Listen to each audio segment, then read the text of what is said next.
बच्चों, आज हम पढ़ेंगे फसल उत्पादन। भारत कृषि प्रधान देश है और भारत में 70% आबादी कृषि पर निर्भर है। कृषि प्रधान देश इसलिए कहा गया है क्योंकि भारत में ज़्यादातर लोग खेती करते हैं। फसल किसे कहते हैं? किसी स्थान पर उगाए गए एक ही प्रकार के उपयोगी पौधों के समूह को फसल कहते हैं। मतलब एक ही जगह में जो उगाया जाता है और एक ही चीज़ उगाई जाती है उसे हम फसल कहते हैं। जैसे गेहूं की फसल, धान, प्याज, फल एवं फूल की फसल। देखो, फूलों की फसल होती है, गुलाब है, गेंदा है और बहुत सारी फूलों की फसल होती है। अब फसल कितने प्रकार के होते हैं? खरीफ की फसल, रबी की फसल और जायद की फसल, 3 प्रकार की फसलें होती हैं। अब खरीफ की फसल में मक्का, धान, मूंगफली, ये फसल जो है जून से अक्टूबर तैयार होती है। और रबी की फसल में गेहूं, सरसों, चना, आलू, और ये नवंबर से अप्रैल माह तक तैयार होती है। और जायद की फसल मूंग और उड़द, ये मार्च से जून माह तक तैयार होती है। अब हम पढ़ेंगे मिट्टी के बारे में। मिट्टी किसे कहते हैं? भूमि की ऊपरी परत को मिट्टी कहते हैं। मिट्टी 3 प्रकार की होती है: बलुई मिट्टी, चिकनी मिट्टी और दोमट मिट्टी। बलुई मिट्टी में बालू की मात्रा अधिक होती है और चिकनी मिट्टी में मिट्टी के बहुत ही महीन कण होते हैं। और दोमट मिट्टी में बलुई और चिकनी मिट्टी जो है मिला करके दोमट मिट्टी बनती है। बलुई मिट्टी में कौन सी फसल उगाई जाती है? तरबूज, खरबूजा, मक्का, बाजरा। चिकनी मिट्टी में जो फसल उगाई जाती है धान, सनई और कपास।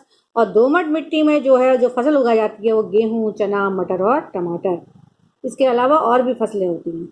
बीजों का चुनाव एवं बुआई। अब जब हम बुआई करें तो हम कैसे बीज चुनें? स्वस्थ बीजों को मिट्टी में डालना बुआई कराते हैं। हमेशा स्वस्थ बीजों को ही बोना चाहिए।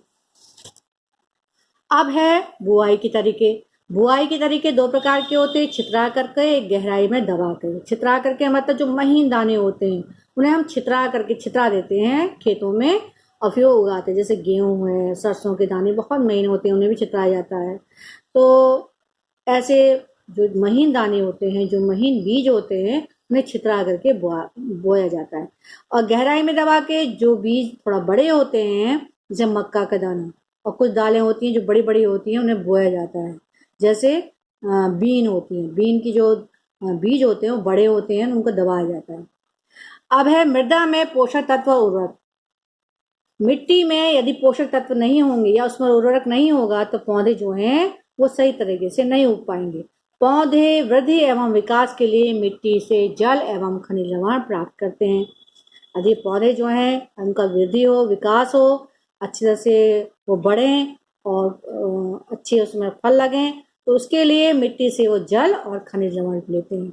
और खनिज लवण ही पोषक तत्व कहलाते हैं। अब खनिज लवण है उसे पोषक तत्व कहते हैं। अब मुख्य पोषक तत्व जो पोषक तत्व होते हैं वो 3 प्रकार के होते हैं। एक होता है मुख्य पोषक तत्व, गौण पोषक तत्व और सूक्ष्म पोषक तत्व। मुख्य पोषक तत्व में कार्बन, हाइड्रोजन, ऑक्सीजन होता है जो वायु से पौधे लेते हैं।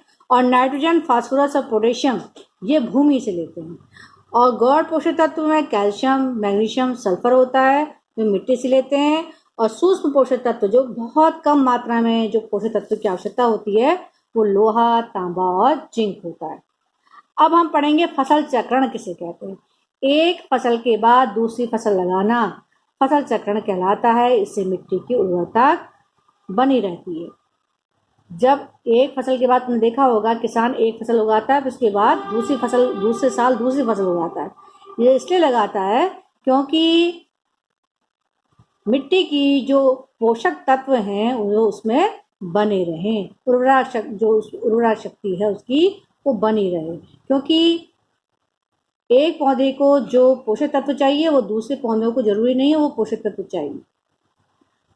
अब कंपोस्ट खाद किसे कहते हैं? पौधे तथा जानवरों के अपशिष्ट जैसे गोबर, साग सब्जियों के छिलके, पत्तियां सूक्ष्म जीव द्वारा गठित होकर कंपोस्ट खाद के रूप में तैयार होता है।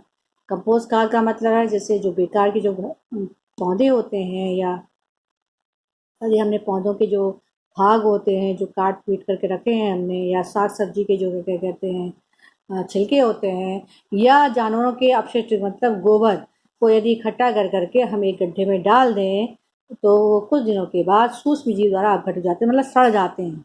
और सड़ते किससे हैं? अपघटित का मतलब है सड़ना।